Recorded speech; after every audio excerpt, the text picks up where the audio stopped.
Voici Shola. À seulement 12 ans, elle avait déjà enduré plus de souffrances et d'épreuves que la plupart des gens n'en connaissent dans toute une vie. Née et élevée dans la rue par une mère atteinte de maladie mentale, Shola n'avait ni père, ni maison, ni personne pour défendre son avenir. Elle n'a passé que 2 ans à l'école avant d'abandonner ses études, car la seule femme qui payait ses frais de scolarité a disparu. Désespérée, oubliée et pourtant incroyablement intelligente. Mais un jour, tout a changé. Elle a rencontré Jessica, la fille d'un milliardaire, qui étudiait dans la meilleure école que l'argent puisse offrir, mais qui avait du mal à apprendre. Et c'est Shola, la fille pieds nus venue des bas-fonds, qui est devenue sa professeure secrète. Mais lorsque le puissant père de Jessica découvrit qu'une enfant sans abri enseignait à sa fille sous un manguier, ce qu'il fit ensuite va vous laisser sans voix. Alors, prenez votre popcorn, installez-vous confortablement et préparez-vous à entendre l'une des histoires les plus bouleversantes que vous ayez jamais entendues. Et si vous êtes nouveau ici, n'oubliez pas de vous abonner et de cliquer sur le bouton « J'aime » pour soutenir d'autres histoires inspirantes comme celle-ci. Sale chose, j'ai dit de partir d'ici. Un jet de salive atterrit à quelques centimètres seulement des pieds nus de Shola. Elle ne bougea pas. Elle s'était habituée aux insultes. La voix de la marchande perça à nouveau l'air. « C'est une décharge ici? Toi et cette folle, vous feriez mieux de dégager avant que je ne vous arrose d'eau. » Shola resserra son étreinte sur sa mère, Abini, qui était assise pieds nus à côté du caniveau, marmonnant pour elle-même et traçant des motifs dans la poussière avec un doigt tremblant. Son pagne était tombé à moitié, dévoilant des cicatrices et de la saleté, mais Abini ne s'en rendait pas compte. Elle était perdue dans un autre monde, un monde qu'elle seule pouvait voir. Les gens passaient devant. Certains ralentissaient le pas. Certains fixaient du regard. Une femme s'arrêta, secoua la tête, puis reprit sa marche. Personne n'aidait, personne ne l'avait jamais fait. Shola avait 12 ans, mais la rue avait vieilli son âme. Elle ne pleurait plus quand les gens l'insultaient. Fille d'une folle. Fille du caniveau. Enfant maudite. Elle les avait tous entendus. Ce qui faisait le plus mal, c'était la pitié. Ce genre de pitié vide, accompagné d'un grand signe de tête mais jamais d'une main tendue. Sa mère avait été belle autrefois. Du moins, c'est ce que Shola imaginait. Lors de rares jours de lucidité, Abini chantait de vieilles berceuses Yoruba et appelait Shola princesse. Mais ces moments étaient comme des étoiles filantes, brefs et disparus avant même qu'on puisse les saisir. La plupart du temps, Abini ne savait même plus où elle était. Elle criait contre son reflet dans les flaques, lançait des pierres sur des ombres et fuyait des monstres imaginaires.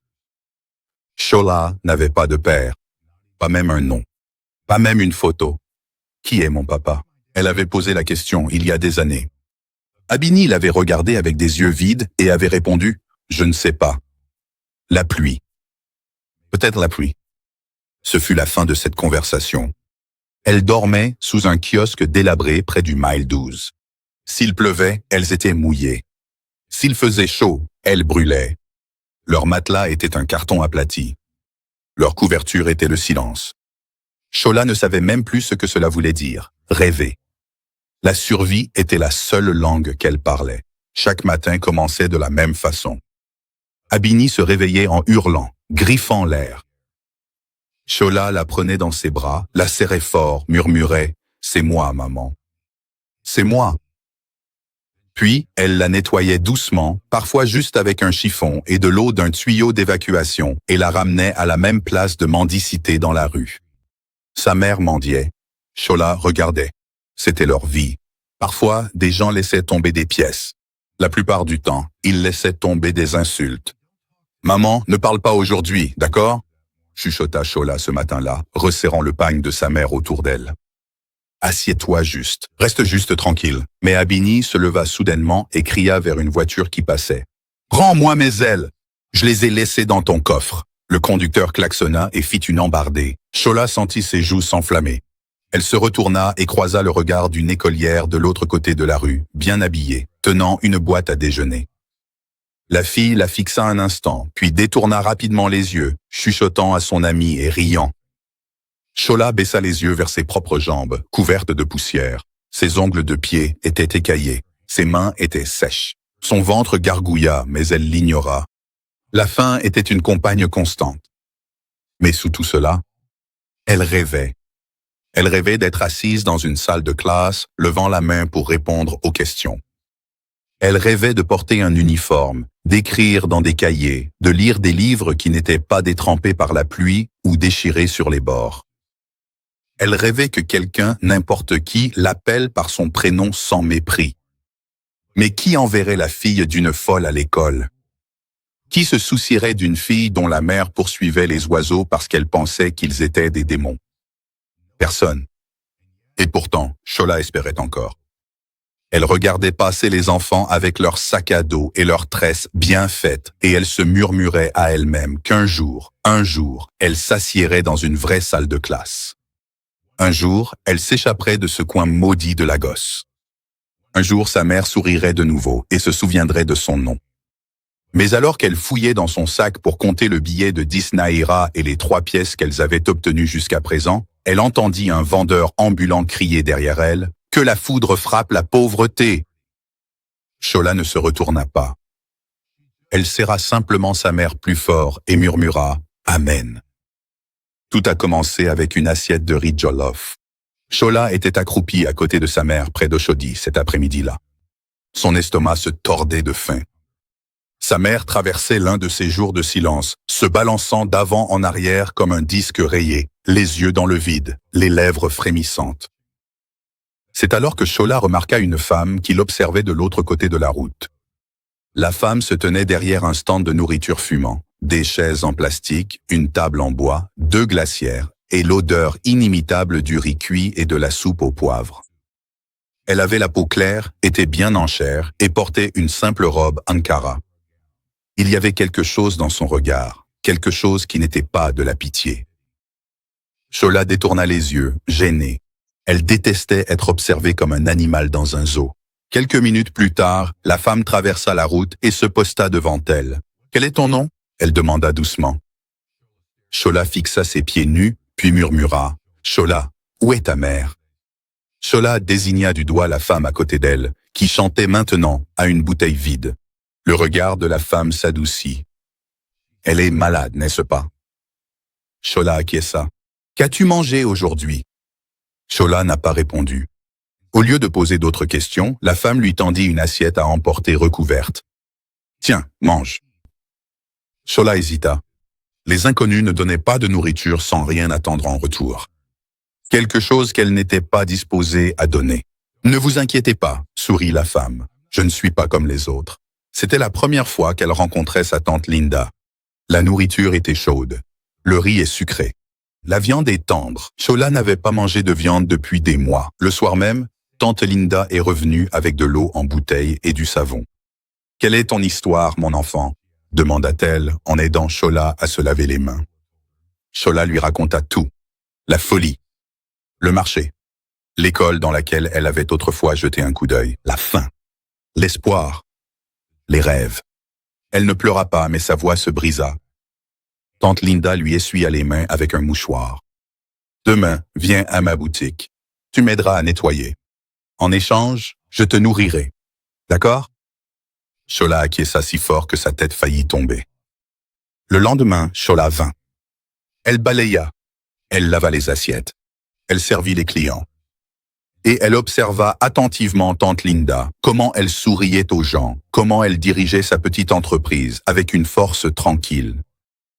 Un après-midi, Shola était assise sous le comptoir, traçant des chiffres dans le sable avec un bâton. Tante Linda se pencha et demanda « Où as-tu appris ça ?» Shola répondit, en regardant l'école près de la route express. « J'ai mémorisé ce que disait l'enseignant. » La femme cligna des yeux. « Tu veux dire que tu n'es jamais allé à l'école ?»« J'y suis allé, une fois. Pendant 3 semaines, tante Bessé a payé, mais elle a déménagé. » Tante Linda resta silencieuse pendant un long moment. La semaine suivante, elle revint avec un cadeau, un cahier tout neuf et une boîte de crayons.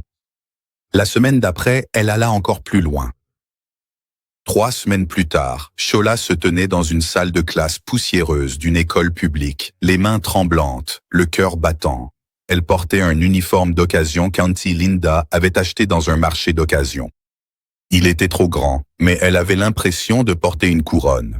« Tiens-toi bien, hein, dit Auntie Linda ce matin-là en la laissant entrer. Rends-moi fier. Je n'ai pas d'argent à gaspiller.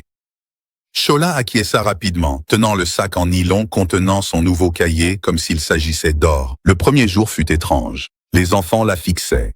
Certains ricanaient. Mais au moment où l'enseignant posa une question et que Shola répondit avant que quiconque ait pu lever la main, tout changea. Elle était intelligente, trop intelligente. Elle répondait à des questions que les élèves plus âgés ignoraient. Elle retenait des poèmes après les avoir entendus une fois. Elle écrivait vite et précisément. Même la directrice demanda un jour qui forma cet enfant. Shola disait toujours « Auntie Linda ». Chaque soir après les cours, elle retournait au stand de nourriture pour travailler. Elle nettoyait, aidait à servir. Et parfois, elle avait droit à un reste de soupe ou de fruits. Mais sa vraie récompense, c'était de voir Auntie Linda hocher la tête d'approbation et dire « Bonne fille ». C'était la première fois que Shola se sentait vue, se sentait aimée. Puis, juste au moment où la vie semblait prendre un tournant, tout changea. Un soir, Auntie Linda rentra à la maison en tenant une enveloppe blanche. « Ma sœur au Royaume-Uni a enfin fait avancer mes papiers », dit-elle les larmes aux yeux. Après 7 ans d'attente, Shola sourit. « Alors, on voyage ?» La femme cessa de sourire. « Non, Shola, juste moi. » La pièce devint silencieuse. Shola cligna des yeux. « Et moi ?» Auntie Linda poussa un profond soupir. « J'ai payé ton école jusqu'à ce trimestre. Peut-être que Dieu enverra quelqu'un d'autre pour t'aider. J'ai fait tout ce que je pouvais. » Shola fixa son assiette. Elle avait envie de crier « Emmène-moi avec toi, s'il te plaît. » Mais elle se contenta d'acquiescer. 3 semaines plus tard, Auntie Linda était partie. Personne ne lui a dit au revoir. Personne d'autre n'est venu payer les frais du trimestre suivant. La directrice l'a appelée un jour et a dit « Nous sommes désolés, Shola. Sans frais, tu ne peux pas rester. » Elle resta debout devant la grille de l'école pendant des heures, serrant son sac, attendant qu'Auntie Linda revienne. Elle n'est jamais revenue. Elle attendit devant la grille de l'école, jusqu'à ce que le soleil commence à disparaître derrière les immeubles. Son uniforme était couvert de poussière. Son cartable était serré contre son flanc. Des mouches bourdonnaient près de son oreille, mais elle ne bougea pas. Ses yeux étaient fixés sur le tournant de la rue où Auntie Linda avait promis de revenir. Mais ce tournant restait vide. L'estomac de Shola gargouilla. Sa gorge la brûlait à cause de la poussière qu'elle avait avalée toute la journée. Les enfants passaient par petits groupes, riant et se poursuivant, leurs parents attendant avec des encas et des câlins. Personne n'est venu la chercher. Finalement, le gardien s'est approché. « Petite fille, il est temps de partir. » Shola hocha lentement la tête. Elle se releva, se dépoussiéra et s'éloigna. Mais elle n'est pas rentrée chez elle. Où était donc ma maison? Le kiosque délabré où elle dormait autrefois avec sa mère avait maintenant un nouveau locataire, un ivrogne qui l'avait menacée avec une ceinture la dernière fois qu'elle avait essayé d'y retourner. Le coin près de la boulangerie où Abini mendiait autrefois était désormais occupé par 2 garçons qui reniflèrent de la colle et se battaient avec quiconque les regardait de travers. Les rues avaient changé pendant son absence. La seule chose qui n'avait pas changé, c'était sa mère. Toujours folle, toujours pieds nus, toujours en train de parler à des fantômes et des démons dans l'air. Quand Shola la trouva près du caniveau ce soir-là, sa mère essayait de nourrir un pigeon mort avec du gari trempé dans de l'eau de pluie sale. « Maman, c'est moi. Allons dans un endroit sûr, chuchota Shola. » Mais sa mère se contenta de siffler entre ses dents et de la gifler. Shola essuya le sang sur sa lèvre du revers de la main et s'assit quand même à côté d'elle. Elles passèrent la nuit recroquevillées sur le trottoir, entourées de mégots de cigarettes et de piqûres de moustiques. Sa mère riait dans son sommeil. Shola ne dormit pas du tout. Le lendemain matin, elle remit son uniforme scolaire. Elle attacha ses livres dans un sac en nylon noir et retourna à l'école à pied. Elle attendit devant la grille. Peut-être qu'il changerait d'avis. Peut-être que quelqu'un l'aiderait. Mais quand la directrice passa, elle s'arrêta et fronça les sourcils. « Pourquoi êtes-vous de retour? Je te l'ai dit. Aucun frais, pas d'école. »« Je paierai. Je vais. » Shola bégaya. « Comment? Toi et cette folle, vous ne mangez même pas bien. » Ces mots ont frappé comme une gifle. Les enseignants ont réussi. Les parents les fixèrent du regard. Les joues de Shola, merci, brûlées par la honte. « S'il te plaît, maman, laisse-moi juste m'asseoir, au fond. Je ne ferai pas de bruit. La femme secoua la tête. Ne te déshonore pas. Ceci n'est pas de la charité. Partir. Et c'est tout. Les portes se sont fermées. Shola s'assit contre le mur et pleura dans son livre jusqu'à ce que les lettres deviennent illisibles. Les jours se sont transformés en semaines. Elle a essayé de retourner au stand de nourriture, mais il avait maintenant un nouveau propriétaire. Tante Linda était partie pour de bon. La nouvelle venue l'a chassée.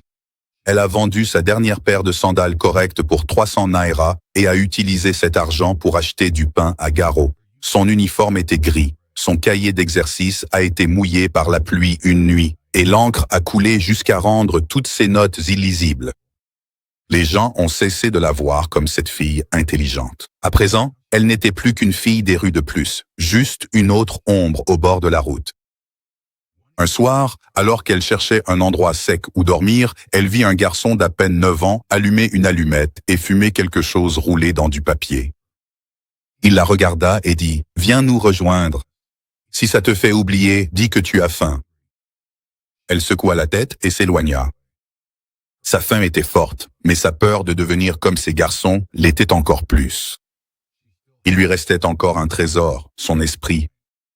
Et d'une certaine façon, elle croyait encore qu'un jour, juste un jour, tout changerait.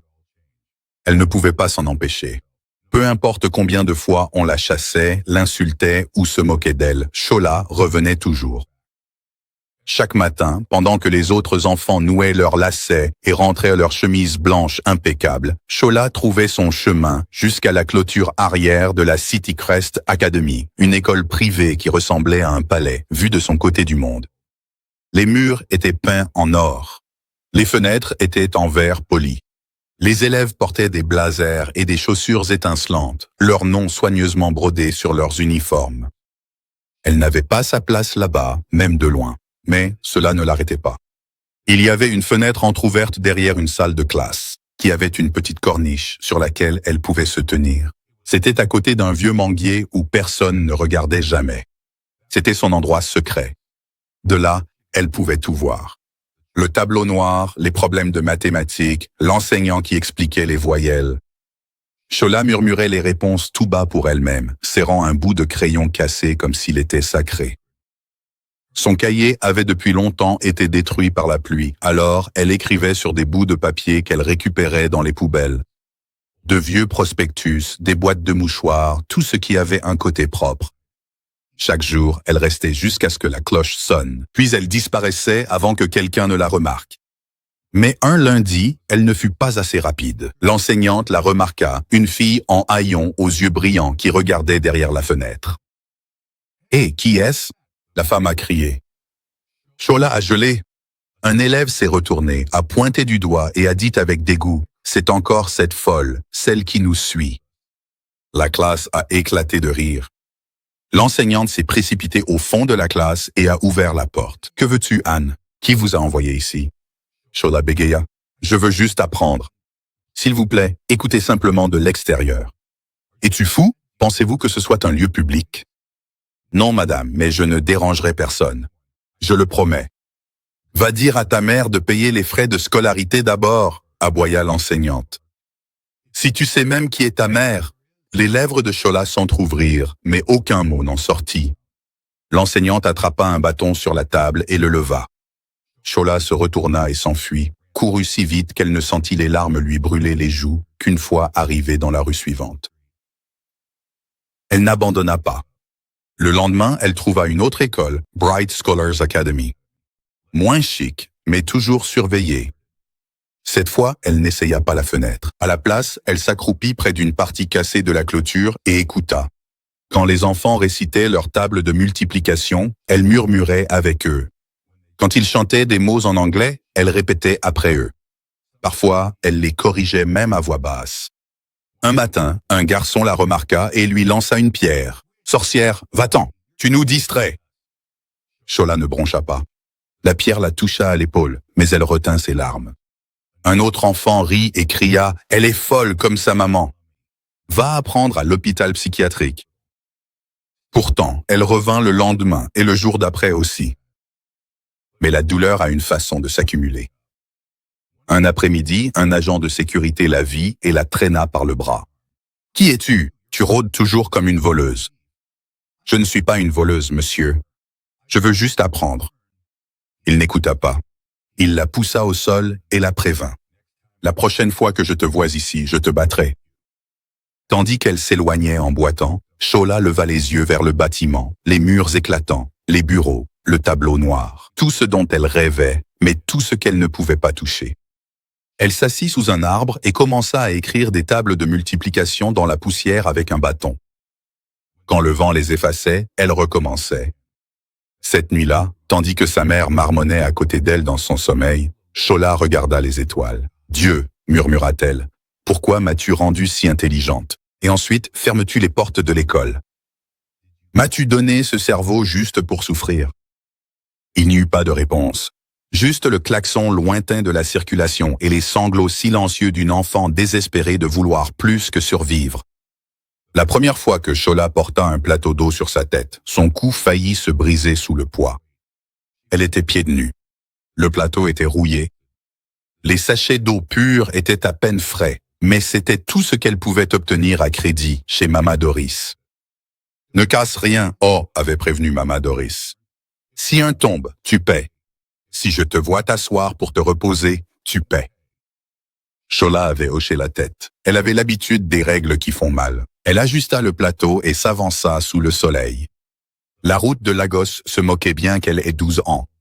Elle se moquait que ses pieds soient couverts d'ampoules ou que ses épaules tremblent sous la chaleur. Tout ce qui comptait, c'était la débrouille. Le commerce d'eau pure était une guerre. Des femmes adultes la bousculaient. Des garçons 2 fois plus grands qu'elle l'appelaient « petite folle » et lui volaient ses clients. Des bus ont failli l'écraser. Les chauffeurs lui criaient dessus. Mais elle continuait d'avancer. Chaque fois qu'elle vendait un sachet, elle murmurait à voix basse « 5 naira de plus vers la nourriture ». Son objectif était simple, nourrir sa mère. C'était tout. Rien de luxueux, pas de rêve, aucune fantaisie. Juste du pain et un akara pour que sa mère ne souffre pas de la faim. À midi, ses jambes tremblaient. Ses lèvres étaient gercées. Son corps réclamait du repos. Elle trouva un coin sous un panneau publicitaire délavé et s'assit. Elle avait vendu 12 sachets. Cela faisait 120 naira. Si elle en vendait 10 de plus, elle aurait assez pour acheter du gari et du gombo. Un homme passa, la vit et déposa 200 naira dans son plateau. « Va t'acheter quelque chose, petite, dit-il. » Elle cligna des yeux. « Merci, monsieur, murmura-t-elle. » Mais à peine avait-il tourné le coin qu'un adolescent arracha l'argent du plateau et s'enfuit en courant. Elle a hurlé et s'est lancée à sa poursuite, mais il a disparu dans le chaos du marché. Shola s'arrêta, la poitrine haletante. Ses yeux brûlaient. Elle était assise près du caniveau et sanglotait. Des gens passèrent. Personne n'a regardé 2 fois. Ce soir-là, elle retourna au bord de la route où sa mère était assise, fredonnant et applaudissant comme une enfant. Shola esquissa un sourire. « Maman, j'ai apporté du pain. » Sa mère la regarda perplexe. « Qui es-tu? Es-tu l'ange aux ailes noires? » Shola s'assit à côté d'elle. « Non, maman. Je suis Shola, votre fille. » Sa mère gloussa. « Ma fille est une star. Elle est tombée du ciel et s'est noyée dans une bouteille d'huile. C'est ce qu'ils m'ont dit. » Shola la tenait doucement et déchirait le pain en petits morceaux, la nourrissant lentement. Elle n'a pas mangé. Elle était trop fatiguée. Plus tard dans la nuit, Shola trouva un miroir brisé près du kiosque où elle dormait parfois. Elle s'y regarda. Son visage était brûlé par le soleil. Ses yeux étaient gonflés. Ses lèvres saignaient à cause de la chaleur excessive. Elle ne ressemblait en rien aux élèves de l'école qu'elle observait. Et pourtant, lorsqu'elle se murmurait des questions de mathématiques, elle trouvait toujours les bonnes réponses. « Quand tu divises 6 par 3, qu'obtiens-tu » Elle se le demanda à voix basse. « 2, sourit-elle, peu importe à quel point le monde essayait de la briser. » Son esprit était toujours vif. Sa flamme brûlait encore. Et cela suffisait à la faire avancer. Le lendemain, elle était de retour sur la route. Plateau plein, pieds à vif, cœur solide. Elle vendait de l'eau, mais dans son cœur, elle poursuivait toujours quelque chose de plus grand. Une chance, juste une chance de prouver que la fille d'une folle n'était pas condamnée à mourir dans la rue. Shola n'était pas censée être là. Le Queen's Crest International School avait de grandes grilles polies, gardées par des hommes en uniforme bleu marine, avec des radios accrochés à leur ceinture. Les enfants arrivaient dans des SUV climatisés, escortés par des chauffeurs en gants blancs. Les murs scintillaient d'une peinture fraîche. Les fenêtres en verre reflétaient le soleil comme des diamants. C'était une école pour les riches, l'élite, certainement pas pour la fille pieds nus d'une folle du bord de la route. Mais Shola l'avait vue trop de fois de loin. Et aujourd'hui, quelque chose en elle lui disait « Approche-toi ». Elle n'avait ni argent, ni plan, ni droit, mais ses yeux étaient remplis de désir. Alors elle se glissa le long de la clôture latérale, là où les buissons et les mauvaises herbes poussaient à l'état sauvage. Elle trouva un petit espace près d'un tuyau d'évacuation et s'y glissa, écartant les épines en passant. Son cœur battait comme un tambour de guerre. Elle s'attendait à être prise sur le fait immédiatement, mais personne ne la vit. Elle passa devant des massifs de fleurs, se cachant derrière les arbres, se baissant chaque fois qu'elle apercevait un enseignant ou un élève. Finalement, elle trouva un coin tranquille derrière un grand manguier près du terrain du fond. De là, elle pouvait voir l'une des salles de classe des plus jeunes à travers une fenêtre ouverte et sinueuse. Elle s'est accroupie, a sorti un crayon de sa poche et a commencé à recopier les mots qu'elle entendait sur un morceau de nylon. Elle était à mi-chemin de la déchiffrage d'un passage difficile en anglais lorsqu'elle a entendu une voix derrière elle. « Tu es la fille qu'il chasse toujours, n'est-ce pas ?» Le cœur de Shola s'est arrêté. Elle se retourna. Une jeune fille à peu près de son âge se tenait là, les cheveux tressés en de jolies nattes africaines, son uniforme impeccable. Son étiquette nominative scintillait. Jessica aiguë. « Je ne voulais pas faire de mal, » balbutia Shola en reculant. « Je me contentais d'écouter. » Jessica inclina la tête. « Pourquoi ?» Shola cligna des yeux confuse. « Parce que je veux apprendre. » Jessica s'approcha. « Tu ne vas pas à l'école ?»« Non, ma mère est malade. Nous vivons dans la rue. » Jessica baissa les yeux. Ses chaussures noires vernies ne faisaient aucun bruit dans l'herbe douce. « Les gens se moquent de moi aussi, » dit-elle doucement. « Ils disent que je suis bête, que mon père a payé l'école pour que je sois toujours promue. » Shola leva les yeux, surprise. « Toi, » acquiesça Jessica. « Je ne comprends rien à ce qu'ils enseignent en classe. Tout le monde est toujours devant moi. Alors je m'assieds ici pendant ma pause déjeuner, seule. » Un long silence s'installa. Puis Jessica sourit. « Voulez-vous vous asseoir ?» Shola hésita. Jessica s'assit la première et tapota le sol à côté d'elle. Shola s'est lentement laissé glisser sur l'herbe. Jessica ouvrit son sac et en sortit un manuel scolaire. « Pouvez-vous m'apprendre cela ? Je ne comprends pas. » Shola regarda la page. Fraction. Elle l'examina un instant. Puis, elle prit délicatement le livre. « Écoute, quand tu vois une moitié et un quart, ils n'ont pas le même dénominateur. » Jessica écoutait, les yeux écarquillés, tandis que Shola lui expliquait. En quelques minutes, Jessica résolvait des problèmes qui lui avaient posé problème tout le trimestre. « Je comprends !» s'exclama-t-elle, haletante. « Je comprends enfin !» Shola sourit timidement. « Tu n'es pas bête !» répondit Jessica avec un grand sourire. « Et tu n'es pas seulement intelligente, tu es incroyable !» Elles restèrent assises sous le manguier pendant plus d'1 heure. Lorsque la cloche a sonné, Jessica s'est levée.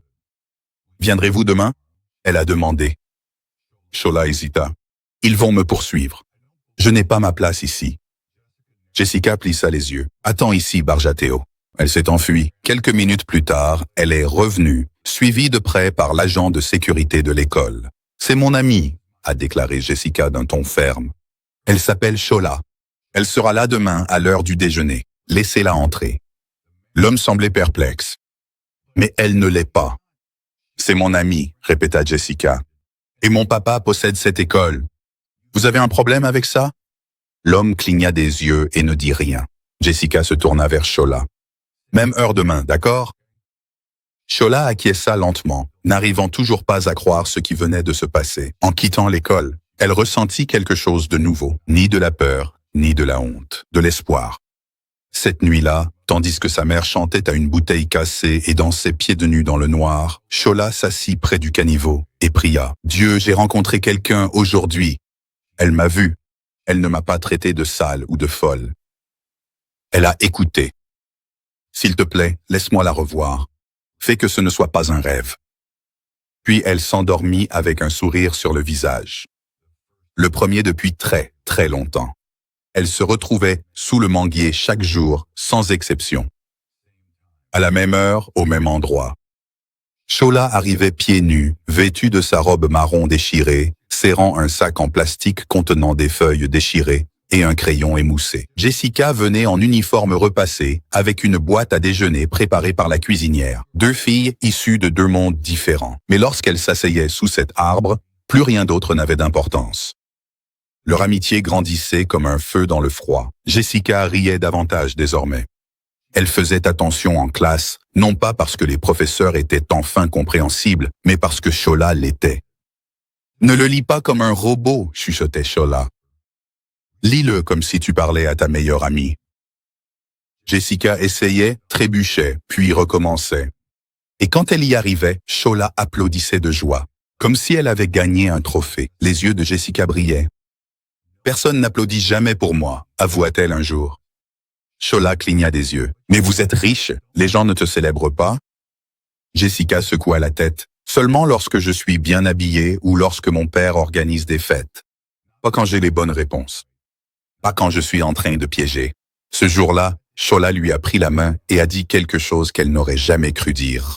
« Tu mérites mieux. » Jessica n'a rien dit. Elle serra simplement plus fort la main de Shola.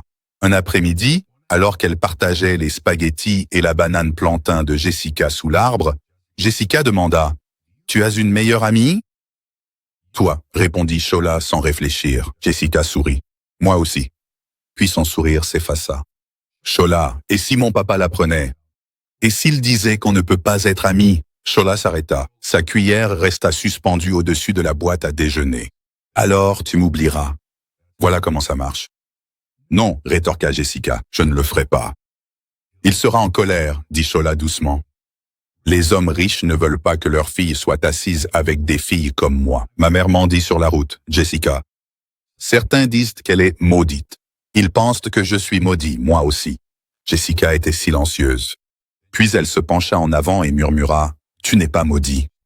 Tu es magique. » Shola cligna des yeux, stupéfaite. « Magie ?» Jessica hocha la tête fermement. « Oui.